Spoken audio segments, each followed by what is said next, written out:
हाँ जी, हम kinship cast and class का थर्ड पार्ट डिस्कस कर रहे हैं। अर्ली सोसाइटीज़ के बारे में, कैसा उनका भाईचारा था, जाति के लिए क्या सिस्टम थे, ये हमने डिस्कस कर लिया। आज हम क्लासेस के बारे में पढ़ेंगे, क्या क्या सोशल डिफरेंसेस थे। हम पढ़ेंगे कि जो जाति का ढांचा था, जो फ्रेमवर्क था, वो किस तरीके का था, क्या राइट था उनको ऑक्यूपेशन के लिए, जो अक्षेत्रीय लोग थे वो किस तरीके से जीवन जीते थे, जातीज़ एंड सोशल मोबिलिटीज़ कैसी थी, और जो 4 वर्न्स थे उनके बारे में भी हम पढ़ेंगे कि वर्ण ने किस तरीके से क्या रूल रेगुलेशन बनाए हुए थे। तो इस चीज़ के बारे में आज हम डिस्कस करेंगे। धर्मसूत्र एंड धर्मशास्त्र में 4 मेन वर्ण थे बेटा, जो दिखा रहे हैं हमने, पता है, ब्राह्मण, क्षत्रिय, शूद्र, और ये एक और कौन सा हो गया, वैश्य। ये 4 धर्म हमारे हैं। द राइट ऑक्यूपेशन, उचित व्यवसाय, धर्म के आधार पर ही अपना व्यवसाय चुनने का उनको हक दिया जाता था। The Dharmasutra and the Dharmashastra आज also contain rules about the ideal occupation of the 4 categories of varnas. चारों वर्ण के लिए जो धर्मशास्त्र थे वही रूल डिसाइड करते थे। देखो, जैसे ब्राह्मण हैं, इसमें प्रीस्ट आते थे, स्कॉलर्स एंड टीचर्स आ सकते थे। क्षेत्रीय में रूरल वेरियर्स एंड एडमिनिस्ट्रेटिव, राजा, क्षेत्र योद्धा, ये सब इसमें शामिल हो सकते थे। वैश्य में खेती करने वाले किसान, व्यापारी शामिल होते थे, एग्रीकल्चरलिस्ट और मर्केंट्स जो होते थे वो शामिल होते थे। शूद्र में लेबरर, सर्विस प्रोवाइडर, मजदूर, इनको वो शामिल किया जाता था। तो धर्मशास्त्र के अकॉर्डिंग 4 वर्ण बांटे गए थे, ब्राह्मण, अक्षत्रिय, वैश्य और शूद्र। तो जो ब्राह्मण थे, involve many strategies for enforcing right occupation norms. ब्राह्मणों ने सही व्यवसाय के मानदंडों को लागू करने के लिए कुछ एक रणनीतियाँ बनाई थी, स्ट्रेटजीज बनाई थी। देखो क्या क्या। One was the assert that the varna order was to divine origin. यह दावा करना था कि वर्ण व्यवस्था ईश्वर की मूल की गई है, यानी कि जो वर्ण व्यवस्था थी वो लोगों ने नहीं बल्कि ईश्वर ने बनाई थी। ये प्रूव करना ब्राह्मण का काम था। They advise king to ensure that these norms were followed with in their kingdoms. और उनको, राजाओं को ये सलाह दी जाती थी कि राजा इस बात का ध्यान रखे कि ये जो नॉर्म्स हैं, जो रूल रेगुलेशन हैं, वो आपके राज्य में फॉलो किया जाए। यानी कि अक्षत्रिय को उसके हिस्से का काम दिया जाए, शूद्र को उसके हिस्से का, वैश्य को उसके हिस्से का काम मिले। They attempt to persuade people that their status were determined by the birth. उन्होंने लोगों को यह समझाने का प्रयास किया कि उनकी स्थिति जन्म से ही निर्धारित हो जाती है। यानी कि एक शूद्र है तो हमेशा वो मजदूरी का ही काम करेगा, वो कभी राजा नहीं बन सकता। ये ब्राह्मण लोग जब जन्म से ही बच्चा पैदा होते थे तो उसको ये बातें सिखाना स्टार्ट कर देते थे। They also reinforced these norms by stories told in the Mahabharata and other text. उन्होंने महाभारत और अन्य ग्रंथों में भी बताई गई कहानियों द्वारा उन मानदंडों को दर्शाया है। यानी कि उन्होंने ये कहा है कि उस टाइम पीरियड में भी ऐसा होता था, या उस टाइम पीरियड में एग्जाम्पल दे दे के लोगों के दिमाग में ये बात बिठा दी कि जिसका जो वर्ण है उसी को ही वो काम मिलेगा। जैसे नॉन अक्षत्रिय किंग, लेकिन हिस्ट्री जो है वो कुछ और ही दर्शाती है, इतिहास कुछ और ही बताता है कि कुछ एक राजा ऐसे भी हुए हैं जो क्षत्रिय ना होने के बावजूद भी वो राजा हुए हैं। ब्राह्मणों ने तो उनको गलत बताया, लेकिन उन्होंने तो राज किया है। According to the shastras only Kshatriya were suppose to be the king. शास्त्रों के अनुसार तो केवल राजा अक्षत्रिय ही बन सकता है, लेकिन the social background of the Mauryas who rules over a large empire has been hotly debated. Brahmanical text describe that Maurya were of low origin. एक बड़े साम्राज्य का शासन करने वाले मौर्यों की सामाजिक पृष्ठभूमि पर गर्मजोशी से बहस हुई है। यानी कि जो मौर्य साम्राज्य था, चंद्रगुप्त मौर्य वगैरह ने इतना बड़ा एम्पायर बसाया था, अशोका ने उसको आगे किया था। यानी कि वो लोग एक निम्न कुल से बिलोंग करते थे, वो क्षत्रिय नहीं थे। इस पे ब्राह्मणों की बहुत ज़्यादा बहस हुई थी। तो ये हम बहस का कारण नहीं बन सकते, क्योंकि बहस इतिहास में बहुत हुई है। क्या राइट है, क्या रॉन्ग है, ये तो जो शिलालेखों में या हिस्ट्री में लिखित है वही उचित है। लेकिन अगर वो ब्राह्मण नहीं थे या अक्षत्रिय नहीं थे, फिर भी उन्होंने तो राज किया था। एक बहुत ही बड़े अंपायर पे वो लोग राज करके गए थे और अपनी छवि को छोड़ के गए हैं। दूसरा जो राजा है वो है गौतम पुत्र सतकर्णी। यानी कि गौतम पुत्र सतकर्णी है। वो भी एक ऐसा राजा है जो कि क्षत्रिय ना होते हुए भी उसने शासन किया है। The immediate successor of Mauryas were Sungas and Kanvas who were Brahmins. मौर्यों के तत्कालीन उत्तराधिकारी सुंग और कंवास थे, जो वो ब्राह्मण थे। The Satavahana king Gautamiputra Satakarni claim to be Brahmin and destroyer of Kshatriyas pride. यानी कि सतवाहन राजा गौतमी पुत्र सतकर्णी ने ब्राह्मण होने के ब्राह्मण था और गौरवियों का जो गौरव था वो नष्ट किया। यानी कि बेटा देखो, मौर्यों का जो स्टार्टिंग के जो राजा थे वो भी ब्राह्मण थे।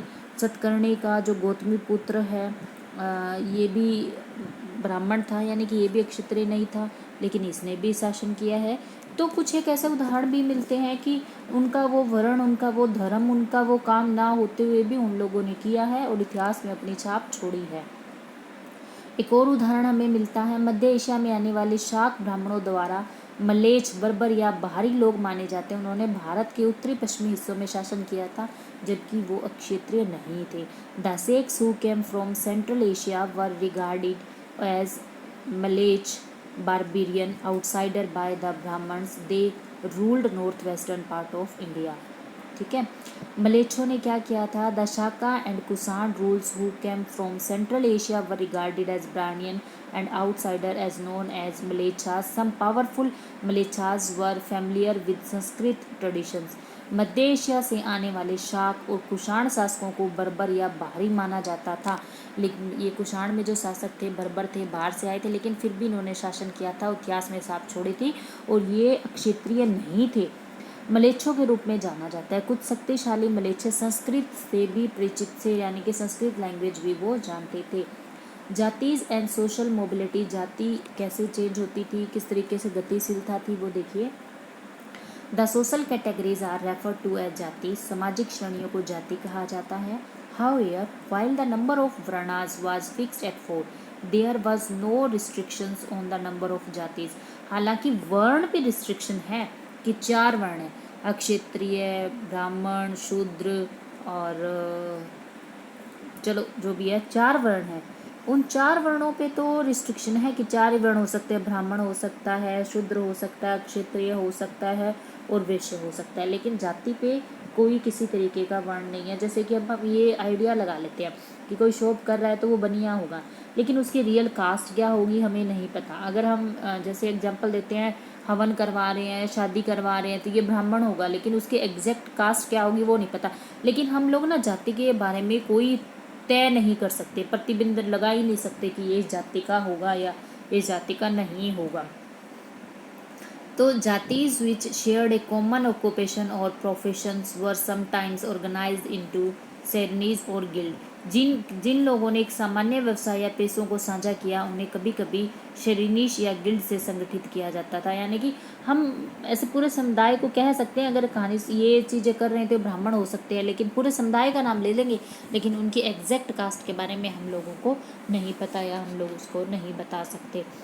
One interesting stone inscriptions found in Madhya Pradesh record the history of a guild of silk weavers who originally lived in Gujarat, migrated to Madhya Pradesh, were known as Dashapura. Madhya Pradesh के में पाए गए एक दिलचस्प पत्थर के शिलालेख में रेशम के बुनकरों के एक गिल्ड का इतिहास दर्ज है, जो मूल रूप से गुजरात में रहते थे, मध्य प्रदेश में रहते थे और उन्हें दसपुरा के नाम से जाना जाता था। यानी कि उनका माइग्रेशन हुआ था, वो एक जगह से दूसरी जगह आए थे बुनकर, लेकिन उनको दसपुरा नाम जाना जाता था, एक उच्च जाति के रूप में उनको पहचाना जाता था। Beyond the 4 varnas, integration of वर्णन प्रैक्टिस, 4 वर्णों से परे वर्ण प्रथाओं का एकीकरण भी था। उपमहाद्वीप में आदिवासी लोगों के सामाजिक व्यवहार ब्राह्मणवादी विचारों से प्रभावित नहीं थे। वे अक्सर विषम, असभ्य यहाँ तक कि जानवरों की तरह वनवासी, देहाती आदि के रूप में वर्णित किया जाता था। देखो बेटा, 4 वर्ण थे, ब्राह्मण, शूद्र, वैश्य। इन वर्णों से निकल के भी परे लोग काम करते थे, विवाह संबंध स्थापित करते थे, कामकाज के संबंध स्थापित करते थे। ऐसा नहीं था कि 4 वर्णों के अंदर ही वो लोग सिमट कर रह गए थे। In the subcontinent social practice of terrible people were not influenced by the Brahmanical ideas. They were often described as odd, unconvinced, uncivilized or uneven animal-like people such as forest dwellers, pastoralists, etc. यानी कि जानवरों की तरह भी रहते थे, देहाती तरीके से भी रहते थे, उनका कोई वर्ण, कोई धर्म, कोई जाति नहीं थी। Those who could not be easily accommodated within the framework of settled agriculturists and those who spoke non-Sanskrit language were labeled as Mlecchas और outcast and looked down upon, जिन्हें आसानी से बसाया नहीं जा सकता था। वे खेती और किसानों के ढांचे में रहते थे। जो गैर संस्कृत भाषा बोलते थे उन्हें मलेच्छे या बाहर से आने वाली जाति के रूप में माना जाता था। कुछ लोग जो हमारे वर्ण जो बनाए हुए थे चार, उनसे बाहर थे, उन लोगों को ना मलेच्छा या बाहर से आने वाले लोग कह देते थे। क्यों? क्योंकि वो लोगों को आसानी से हमारी तरह नहीं बनाया जा सकता। वो लैंग्वेज स्पोकन में वो लैंग्वेज नहीं बोल सकते थे। जो चार वर्ण के लोग बोलते थे वो अलग ही थे, इसीलिए उनको बाहर से आने वाले या मलेच्छा लोगों के नाम से संबोधित किया जाता था। They was sharing of ideas and beliefs between higher varnas people. ये जो उन लोगों के बीच में ना कहानियाँ सुनाते थे, जैसे उच्च वर्ण के लोगों और वनवासियों और प्राकोपों के बीच विचारों और विश्वासों का आदान प्रदान हुआ। इन लोगों के बीच संबंधों की जो कहानियाँ हैं वो भी हमें महाभारत में देखने को मिलती है। जब देखो कैसे, एक for example, Eklavya was a forester who never goes to battle wanted to learn archery from Dronacharya. Eklavya ने वन पालन, जो युद्ध में कभी नहीं जाता, द्रोणाचार्य से धनुर्विद्या सीख ली थी। दूसरा, पांडव परिवार के 5 भाइयों में से एक भीम था जिसने हिडिंबा से शादी की थी और उसने एक बच्चे को जन्म दिया था। हिडिंबा एक राक्षसी थी। तो इस तरीके से ये लोग वर्ण के बाहर भी शादी के संबंध स्थापित करते थे या कोई अपने कामकाज से संबंध स्थापित कर सकते थे। 4 वर्णों से परे हैं लोग अधीनस्थ भी होते थे, उच्चतर भी होते थे, निम्न भी होते थे, यानी कि सब सबॉर्डिनेशंस अगर हम देखेंगे, लोअर वर्णास की भी कन्फ्लिक्ट देखेंगे बिटवीन हायर एंड लोअर में। ऐसी आबादी थी जिनके सामाजिक व्यवहार और ब्राह्मणवादी विचारों से प्रभावित नहीं थे। निषाद, खानाबदोश, देहाती, इन लोगों के बीच विचारों और विश्वासों का एक साझाकरण था। There were population whose social practice were not influenced by Brahmanical ideas such as Nishadas, nomadic, pastoralists et cetera. They were sharing their ideas believe between these people. ये लोग आपस में अपने विचारों का आदान प्रदान कर सकते थे। मनुस्मृति और शास्त्र के आधार पर अगर हम माने तो कुछ लोग अछूते थे। उनके कामकाज ऐसे थे जिनको लोग ना निम्न दृष्टि से देखते थे, उन लोगों को देखना पसंद नहीं करते थे। देखो क्या, the Brahmanas considered some social categories as untouchable. ब्राह्मणों ने ही डिसाइड किया था कि इनको अछूता माना जाए। They were primarily connected with the performance of rituals with they considered as pure. वे उन अनुष्ठानों से जुड़े प्रदर्शन में जिनमें वो शुद्ध माने जाते थे, उनको अछूतों से परहेज किया जाता था। यानी कि जो ब्राह्मण थे ना, उन्होंने अपने अपने दृष्टिकोण से ही ऐसा बना रखा था। अगर कोई अच्छा काम करते हैं, जैसे कि मैंने बहुत सारे सीरियल्स में या मूवीज़ में देखा है, अगर कोई अच्छे धार्मिक काम कर रहे होंगे तो उसमें विधवा नहीं आ सकती, या उसमें काम करने वाले गरीब लोग नहीं आ सकते, भीख मांगने वाले लोग नहीं आ सकते। उसी तरीके से ब्राह्मणों ने बना रखा था कि कोई अनुष्ठान या रिचुअल्स कर रहे हैं तो उसके अंदर ये अशुद्ध लोग हैं, ये अछूते लोग हैं, ये नहीं आ सकते। सम एक्टिविटीज़ वर रिगार्डेड एज पोल्यूटिंग। कुछ गतिविधियों को प्रदूषणकारी माना जाता था। These including land holding, crops and dead animals. Those who performed such tasks were known as chandalas.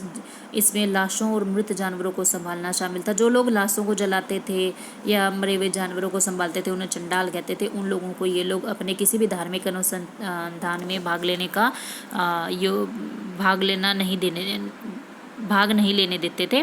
There were placed at the very bottom of the social hierarchy. Touching and seeing them was regarding as polluting by the Brahmins. इन्हें सामाजिक पदानुक्रम के बहुत नीचे रखा गया था। ब्राह्मण इनको प्रदूषणकारी माना जाता था, इनको देखना भी पसंद नहीं करते थे लोग। मनुस्मृति के अकॉर्डिंग अगर हम बात माने तो चंडाल लोगों का जो काम था वो था लोगों को जलाने का, शवों को संभालने का। तो गांव के लोग बहुत ही निम्न दृष्टि से उनको देखते थे। They had to live outside the village. वे विलेज के बाहर रहते थे। Use discarded utensils and wear clothes of the dead and ornaments of iron. त्यागने वाले बर्तनों का उपयोग करते थे, मृतकों के कपड़े पहनते थे, लोहे के गहने पहने होते थे।